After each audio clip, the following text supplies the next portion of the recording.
नमस्कार श्रोते हो, दीपक रेगी कथाकथन चॅनलवर तुम्हा सगळ्यांचं मनापासून स्वागत करतो आणि एकच विनंती करतो की तुम्ही जर आत्ता चॅनलवर पहिल्यांदा आला असाल किंवा अजूनपर्यंत चॅनल सबस्क्राईब केलं नसेल तर प्लीज चॅनल सबस्क्राईब करा.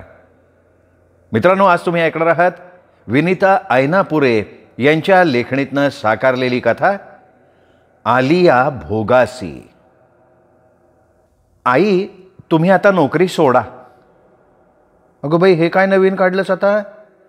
माझ्या नोकरीवर का एकदम आलीस ग? अहो आई, आता इतकी वर्ष तुम्ही कष्टच करत आलात का नाही म्हणून म्हटलं हो. अगं हो, पण हे आत्ताच का तुला आठवलं? आणि रेखा, अगं नोकरी सोडून काय करू बरं मी? अहो हा काय प्रश्न आहे का आई? सोनमला सांभाळा. अच्छा अच्छा अच्छा अच्छा, म्हणून तुला पुळका आला होय माझा. आणि हे छान आहे, मुलगा तुझा, तू नोकरी करत राहणार आणि मी माझी चांगली नोकरी सोडून देऊन त्याला सांभाळायचं. मग काय बिघडलं त्याच्यात? आई, अहो नातू आहे ना तो तुमचा. अगं पण मुलगा तुझा आहे ना, मग तू सोड ना नोकरी. तुझ्या मुलाकरता मी माझी चांगली नोकरी सोडायची, चांगला न्याय आहे. हे बघा आई, मी स्पष्ट सांगतेय, मी नोकरी सोडणार नाही. मला माझं करिअर करायचं आहे आणि मी घरात अडकले ना तर मला ते शक्य नाही. तुम्हाला तरी म्हणायचं कारण एवढंच आहे की तुम्ही आता 2 वर्षांनी निवृत्त होणारच आहात. तुम्हाला सगळे प्रमोशन्स, पगारवाढ सगळं मिळालेलं आहे. एखादा राहिला असेल तर राहू देत की, त्यांनी काही फारसं बिघडत नाही. लागलं तर आम्ही त्याची भरपाई करू. म्हणजे काय कराल ग तुम्ही आणि कशा करता? आई, आम्हाला एवढंच वाटतंय की तुम्ही आत्ता निवृत्ती घ्या. मला पुढे जाऊ देत ना. सारखा स्वतःचा विचार करू नका हो. बोलता बोलता रेखा तिच्या खोलीत निघून गेली. माझ्या हातातून सोनमला सुद्धा तिने काढून घेतलं. मी सुन्न होऊन जागच्या जागी बसून राहिले. इतका मनस्ताप झाला की डोक्यात जणू वादळ घोंगावत राहिलं. किती वेळ मी डोकं गच्च धरून बसले होते कोणास ठाऊक. सारखा स्वतःचा विचार करू नका, हे रेखाचं बोलणं डोक्यात घण घालत होतं. किती सहज बोलतात नाही का या हल्लीच्या सुना. उचलली जीभ लावली टाळ्याला अशी गत ही. काही आगापिछा ठाऊक नाही. आपण काय बोलतोय, कुणाला बोलतोय, का बोलतोय, काही विचार पण नाव नाही. निदान आपली सासू जी वयानं, अनुभवानं, ज्ञानानं आपल्यापेक्षा मोठी आहे, शिकलेली आहे, नोकरी करतीये, तिच्याशी बोलताना तरी विचार करावा. सासूला आपण सल्ला देतोय, नाही नाही हुकूम करतोय, तुझं माझं करतोय, याचं भान नाही. आणि वर पुन्हा भाषा अशी की सारखा स्वतःचा विचार करू नका. रेखाला ओरडून सांगावंसं वाटतंय की तू एक वाक्य माझ्या तोंडावर फेकलंस आणि निघून गेलीस ग. पण तुला काय ठाऊक ग माझ्या आयुष्याची कहाणी. स्वतःचा विचार म्हणे. अगं तो करायला मला मिळाला असता ना तर माझं आयुष्य काही वेगळंच घडलं असतं. आज डॉक्टर होऊन स्वतःचं हॉस्पिटल काढलं असतं, नाव कमावलं असतं. कदाचित गणिताची प्राध्यापिका होऊन कॉलेजमध्ये मुलांना शिकवलं असतं किंवा MSc होऊन कुठेतरी प्रयोगशाळेत संशोधन केलं असतं. आणि यातलं काहीही झालं असतं तर काय सांगावं.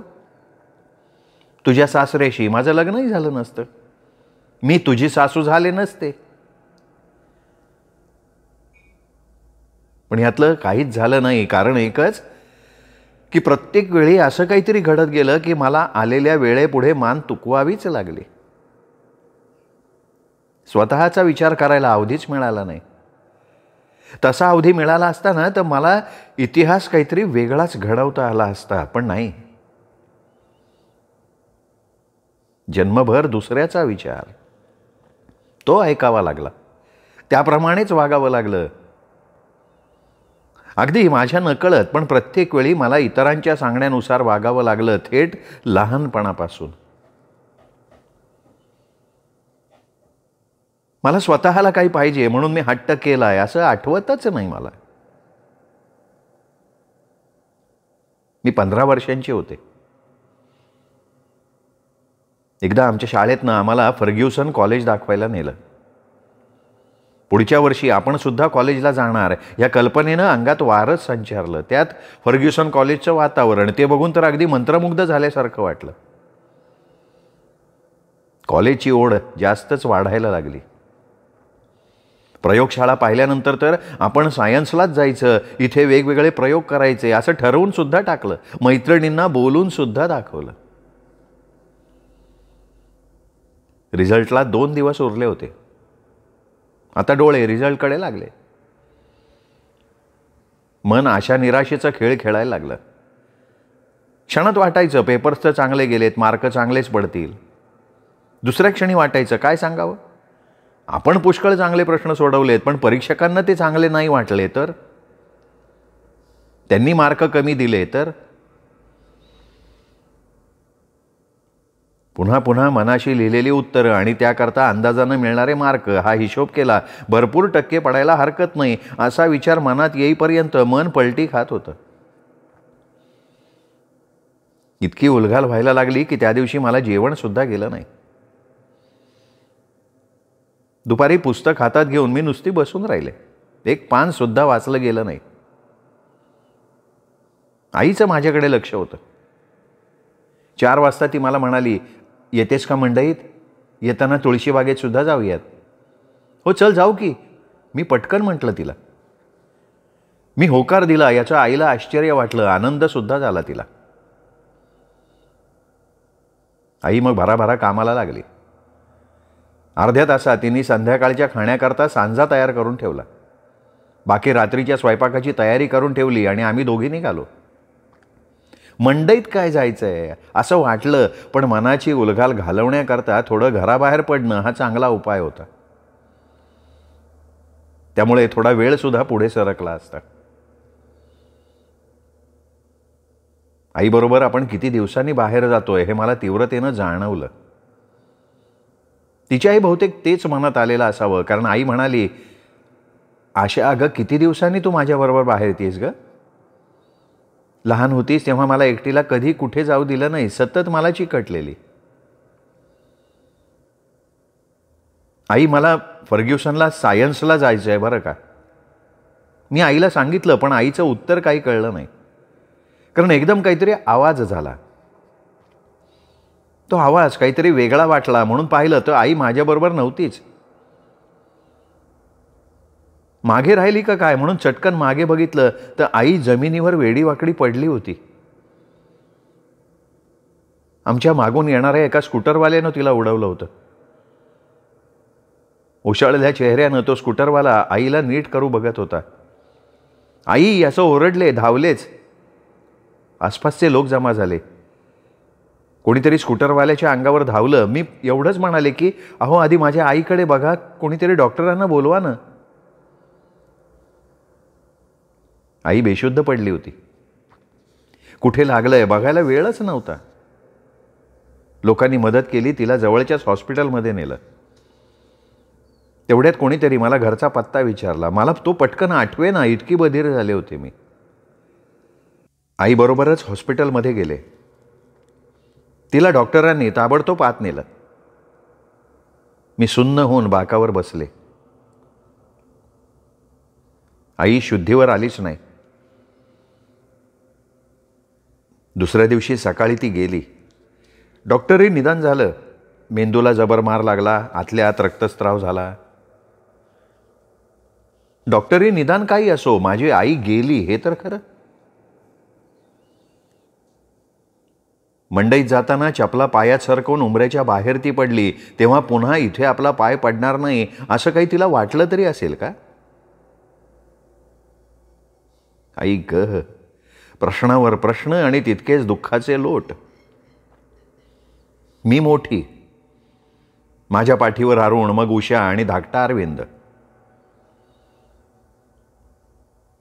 माझा मॅट्रिकचा रिझल्ट लागला. अपेक्षेपेक्षाही मार्क चांगले मिळाले. पण आईच्या दुःखात सगळे इतके बुडालेले होते की कोणाला माझ्या कॉलेजचं काय याचं भानच नाही. माझ्या वर्गातल्या मैत्रिणी जेव्हा भेटायला आल्या तेव्हा आमच्या वर्गशिक्षिका त्यांच्याबरोबर आल्या. त्या माझ्या जवळ बसल्या, माझे हात हातात घेतले, मला मुक्तपणे रडू दिलं आणि मग म्हणाल्या, आशा, आता मी काय म्हणतेय ते ऐक. हे बघ, तुला मार्क चांगले पडलेत. मी डोळे कोरडे करत मान हलवली. आता कॉलेजला ॲडमिशन घ्यायला हवी. बाई एक एक शब्द अगदी सावकाश पण स्पष्टपणे बोलत होत्या. आशा, आईचं जे झालं ते वाईटच झालं. आई जाण्यासारखं दुसरं दुर्दैव नाही. पण झाल्या गोष्टीला इलाजही नाही. त्यातून आपल्याला बाहेर पडायला हवं. ॲडमिशनचं बघायला हवं. समजतंय ना मी काय म्हणतेय ते? ह्या मुली म्हणत होत्या की तुला फर्ग्युसनला जायचं आहे. हो, फर्ग्युसनला, सायन्सला. मी हळूच म्हणाले. मग फॉर्म केव्हा भरणार आहेस? मी तात्यांकडे बघितलं. तात्या तिथेच पलंगावर बसले होते. ते बाईंना म्हणाले, खरंच हे हिचे मार्क, हिची कॉलेजची व्यवस्था काय, कुठे जायचं, काही विचारच नाही केला हो आम्ही. पण बाई, मी आशाला एक गोष्ट सुचवू का? हो. आशा माझी मोठी मुलगी आहे. तिला ती शिकली तर मेडिकलला घालायची ही उमेद होती. पण आता ह्या परिस्थितीत नाही म्हटलं ना तरी तिची जबाबदारी वाढली आहे. आता तिला घरात बघायला हवं. धाकटी तिघं लहान आहेत.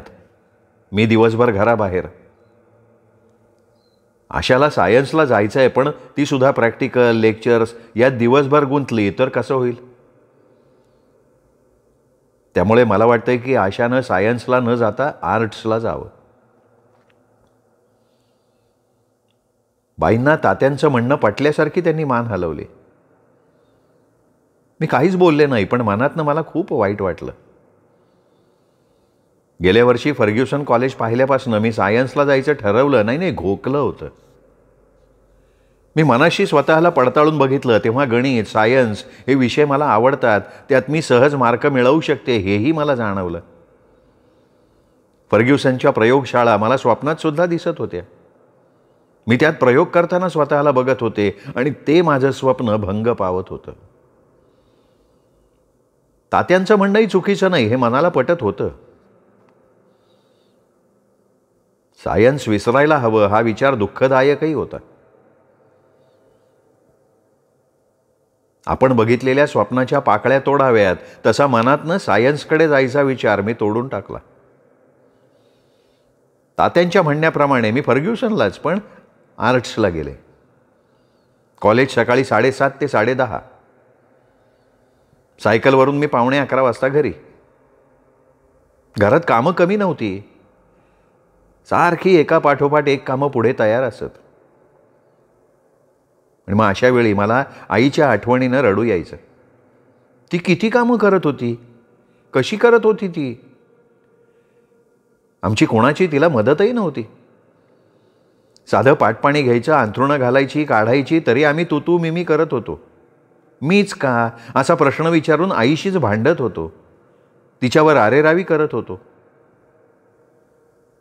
तात्या सकाळी बाहेर पडेपर्यंत आणि संध्याकाळी घरी आले की त्यांच्यासमोर आम्ही एक शब्दही बोलत नव्हतो. नाही, आमची हिंमतच नव्हती. आमची सगळी हुशारी आईच्या समोर. तरीही ती सतत आनंदी, उत्साही होती, ती हौशी होती. अशी कितीतरी उदाहरणं. आईच्या या सगळ्या गोष्टी आठवून आठवून रडायला यायचं.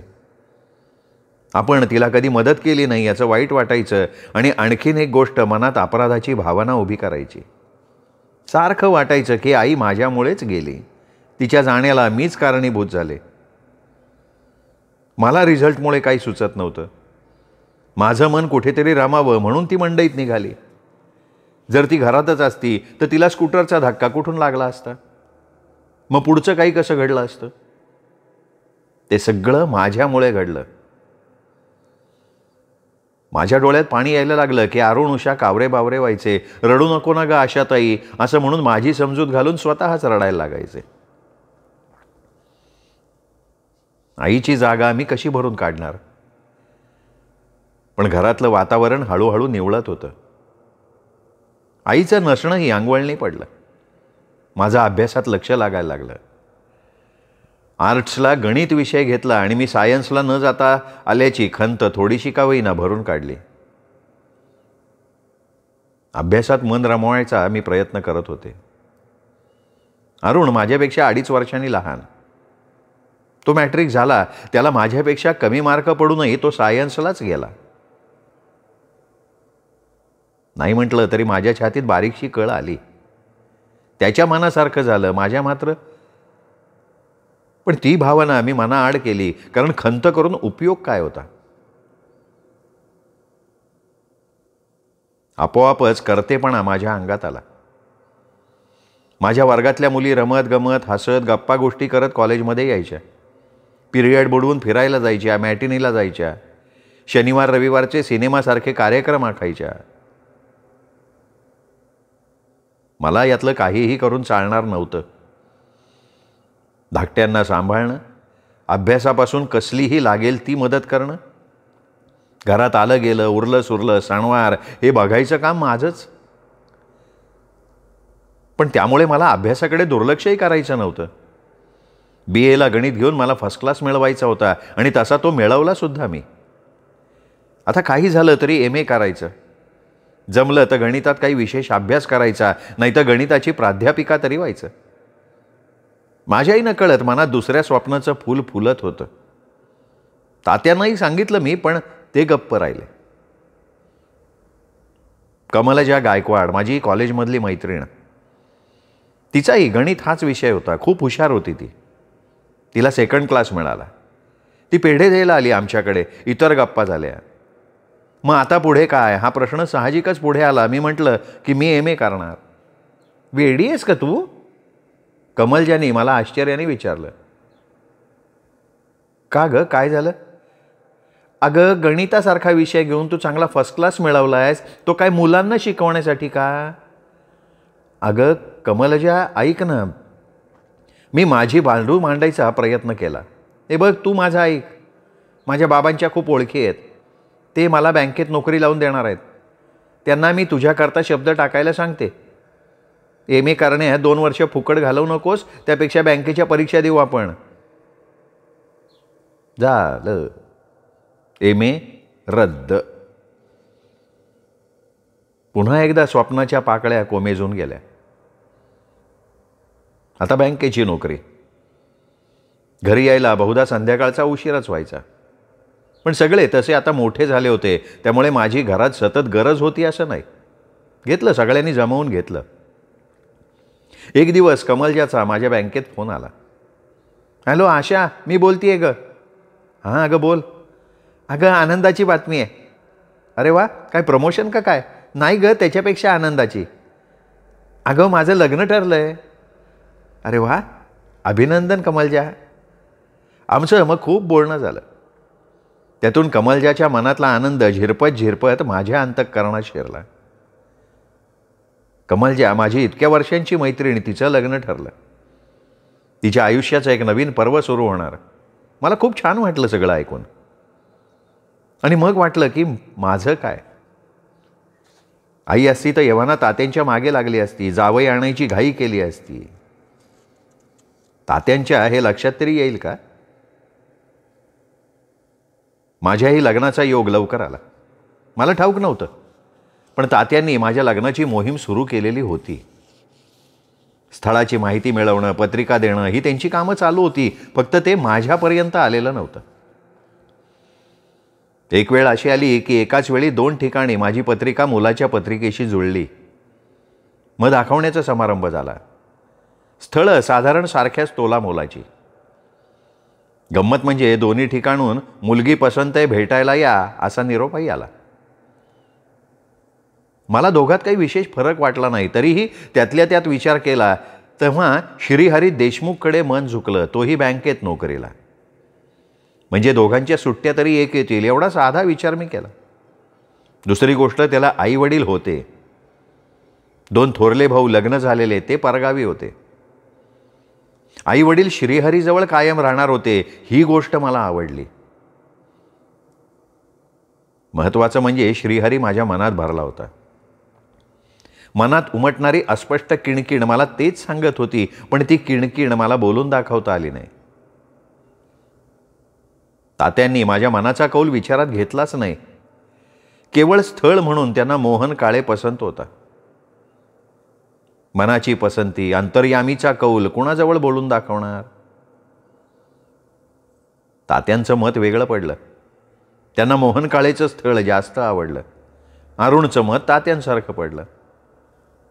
मी श्रीहरी देशमुखला मनातनं दूर करून टाकलं.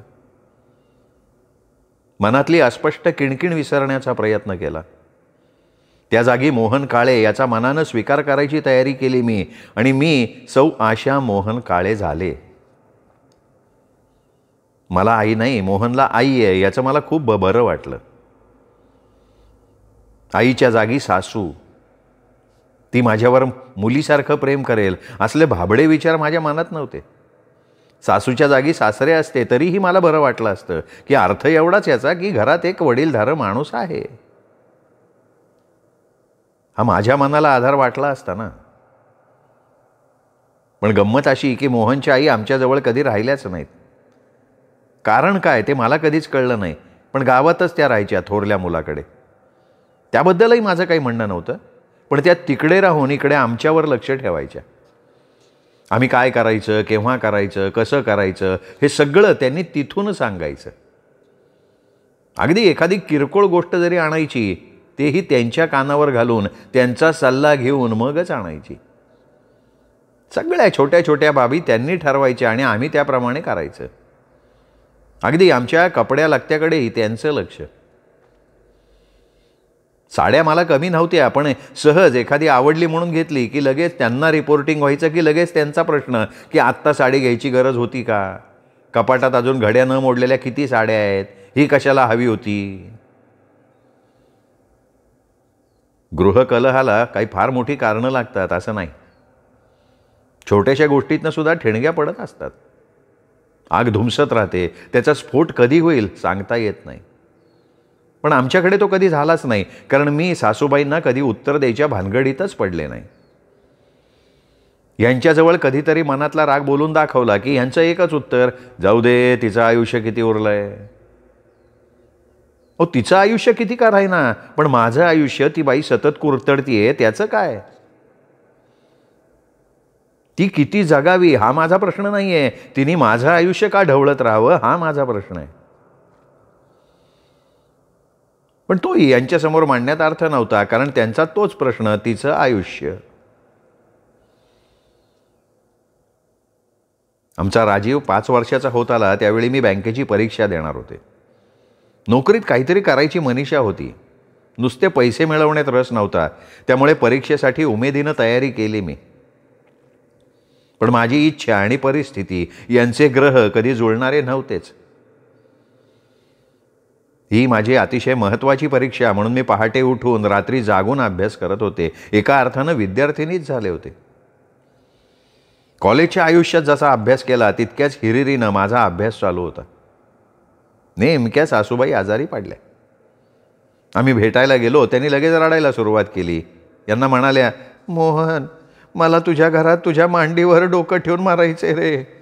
मुरलीनं आयुष्यभर मला सांभाळलं, आता हे माझे शेवटचे दिवस, आता मी मरेपर्यंत तू सांभाळ मला. हे आईच्या डोळ्यातलं पाणी पुसण्यात गुंग झाले. माझ्या मनात प्रश्नांचं मोहोळ उठलं. जन्मभर तुम्ही मुरलीकडे का राहिलात?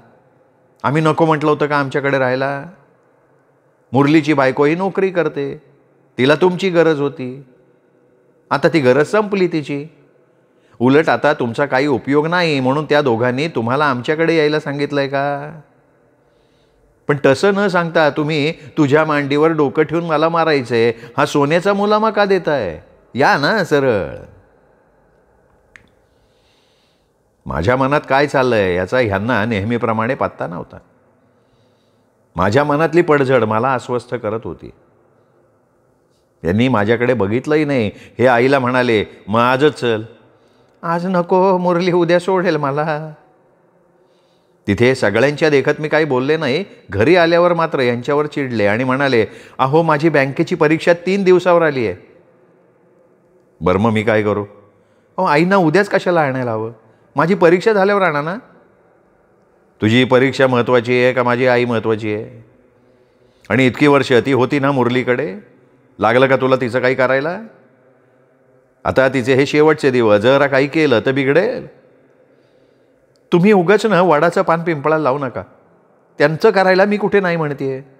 असं करा, तुम्ही 1 आठवडा आत्ता रजा घ्या. मला नाही रजा मिळणार.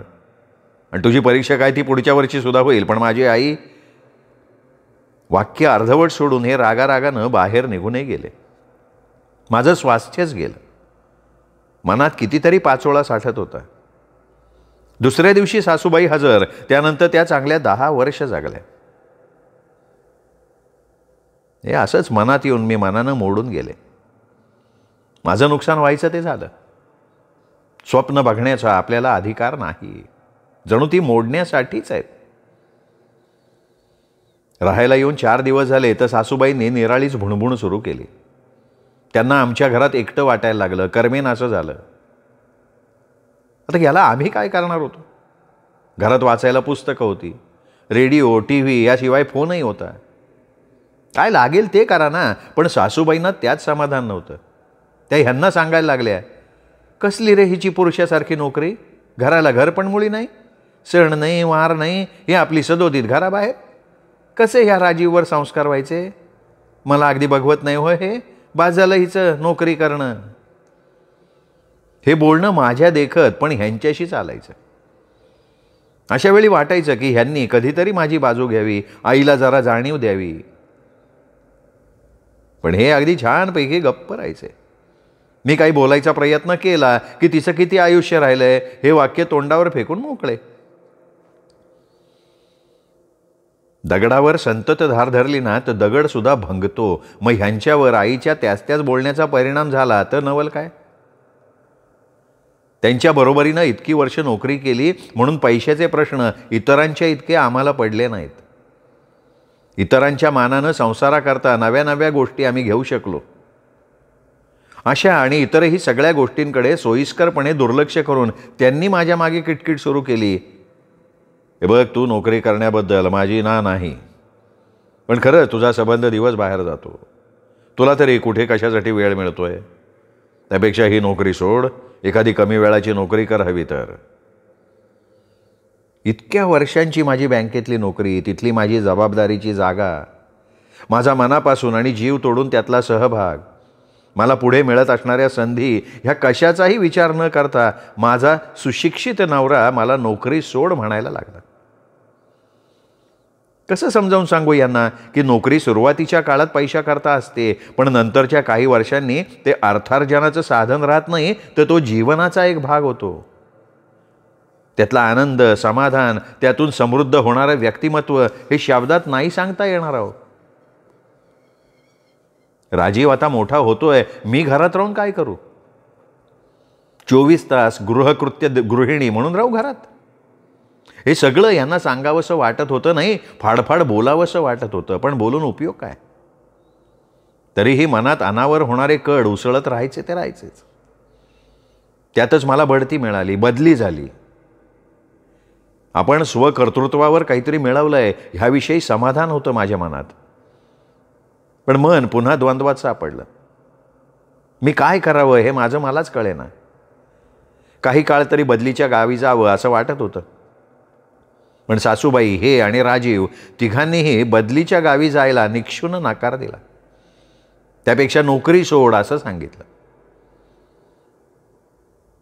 मग नोकरी सोडण्यापेक्षा ती नको ती बढती आणि नको ती बदली असं सुद्धा हे म्हणायला लागले. मग माझा नाईलाज झाला. माझी बदली रद्द झाली आणि त्याबरोबर बढती सुद्धा. आहे त्याच पदावर राहिले मी. ह्याचा ना ह्यांना खेद ना सासूबाईंना खंत. मी मात्र मनानं मोडून गेले. पुन्हा एकदा कमळाच्या पाकळ्या तोडल्या गेल्या होत्या. राजीवला 12वीला चांगले मार्क मिळाले, त्याला इंजिनिअरिंगला जायचं होतं, गेला सुद्धा, तो कराडला गेला. नेमकी ह्यांची बदली सोलापूरला झाली. आता घरात आम्ही दोघी, मी आणि सासूबाई. मला घरात एकटीला भीती वाटते, कोणीतरी येईल, मला काहीतरी करेल, मी काय करू, हे नवीनच गाणं सुरू झालं त्यांचं. मला तर हसायलाच यायचं. आम्ही तिघं 3 ठिकाणी राहतो. आम्हाला एकमेकांची आठवण येत असेल, कधी करमत नसेल, असे विचारही त्यांच्या मनात येत नाहीत, याचं मला नवल वाटायचं. त्यांना चिंता एकच, मी एकटी, मला कोणी काही केलं तर.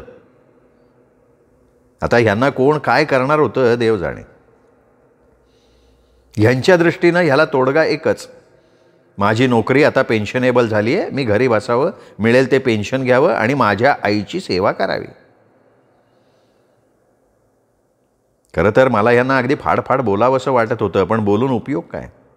ते त्यांचंच म्हणणं खरं करणार. चिडचिड, आरडाओरडा, आक्रस्ताळेपणा, जे जे जमेल ते ते करणार. आधीच ते महिन्यातनं एकदा येणार, त्यात ही नाटकं, नकोच ते.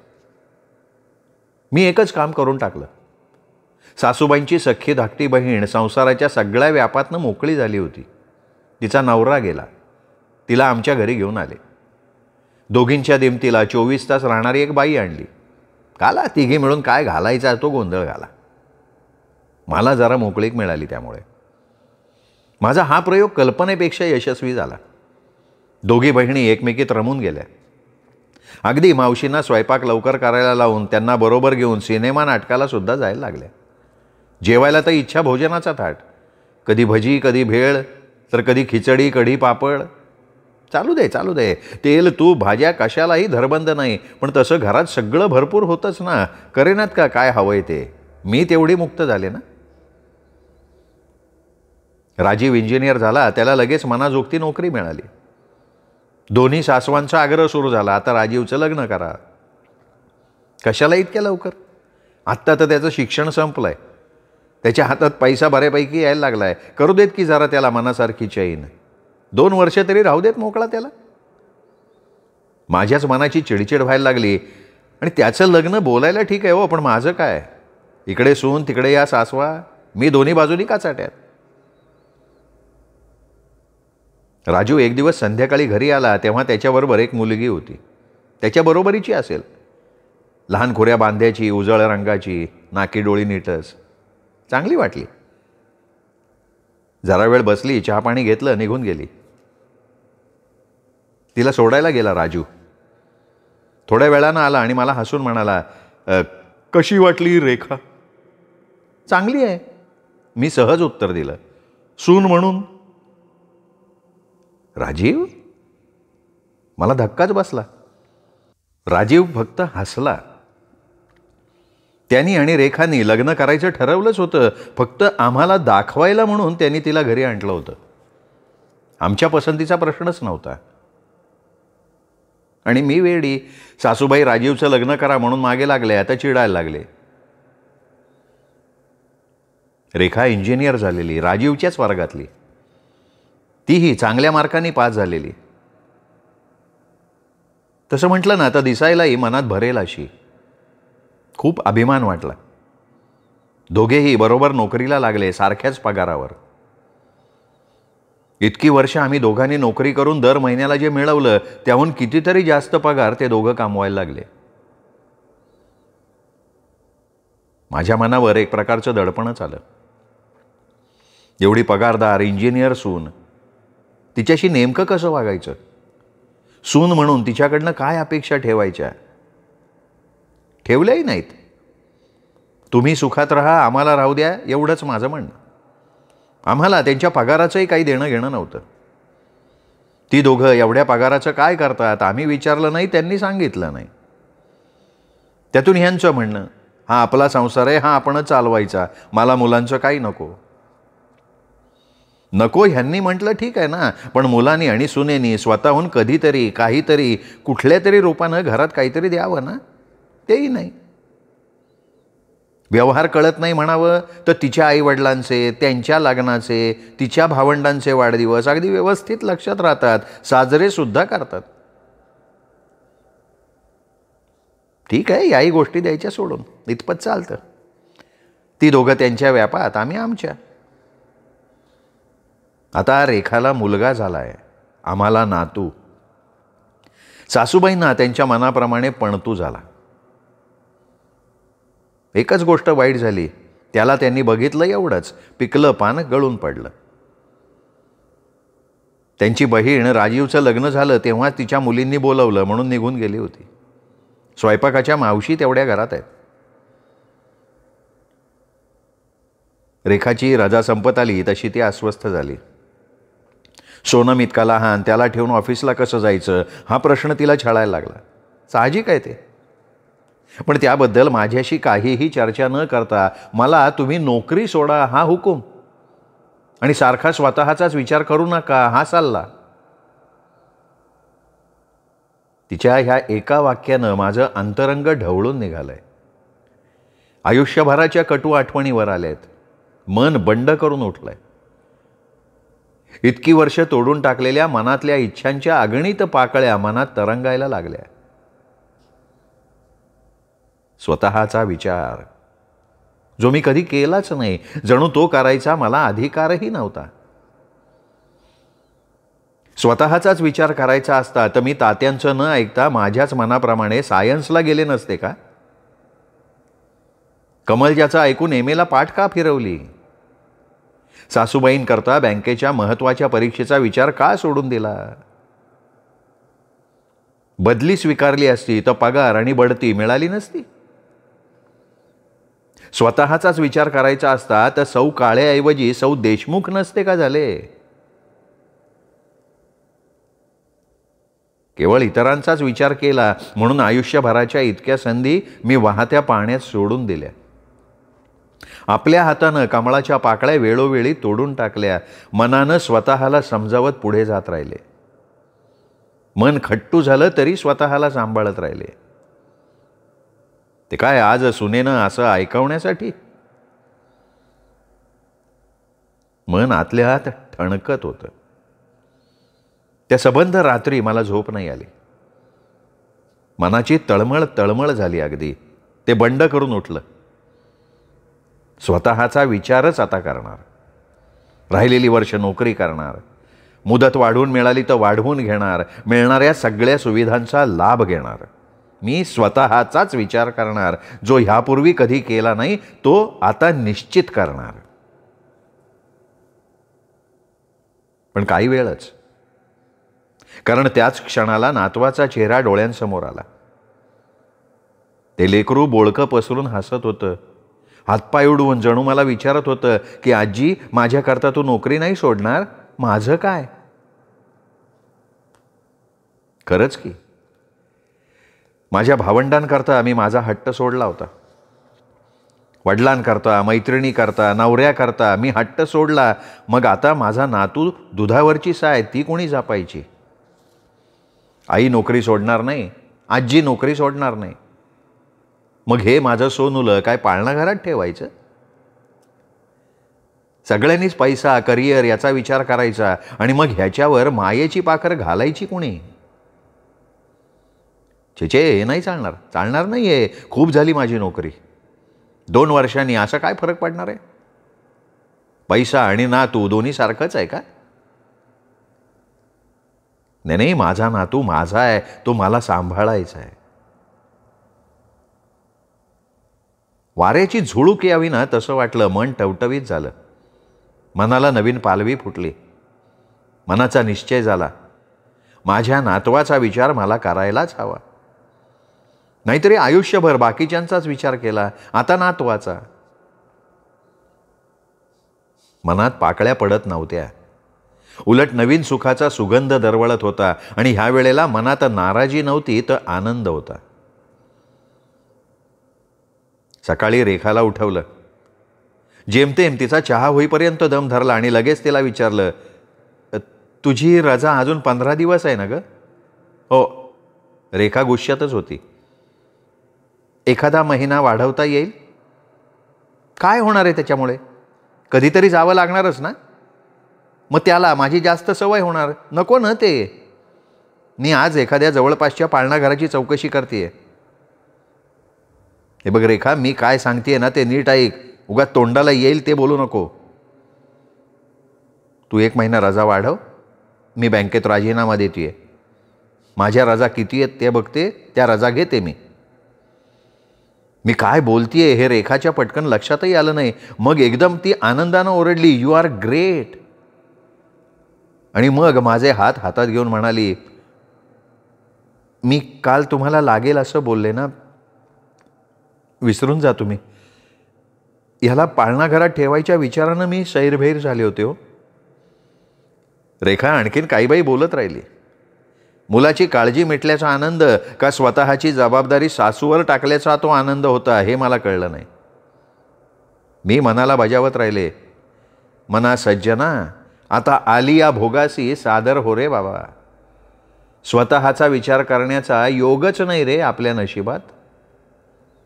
पण आता त्याचा खेदही नको आणि खंतही नको. आता फक्त नातवंड आणि नातवंड. नवीन सुखाचं कमळ मनात उमलत होतं. श्रोते हो, विनीता ऐनापुरे लिखित ही कथा इथेच संपली. कथा तुम्हाला नक्कीच आवडलेली असणार, त्यामुळे या कथेचा व्हिडिओ लाईक करा. ही कथा आपल्या मित्रपरिवारात, नातेवाईकात शेअर करा. सगळ्यांना या कथेचा आनंद घेऊ द्या. आणि हो, माझ्या वतीनं सगळ्या मित्रपरिवाराला आपलं चॅनल सबस्क्राईब करायची विनंती मात्र नक्की करा. मित्र हो, भेटूयात वेगळ्या लेखकाच्या वेगळ्या कथेसह पुन्हा एकदा. तोपर्यंत नमस्कार.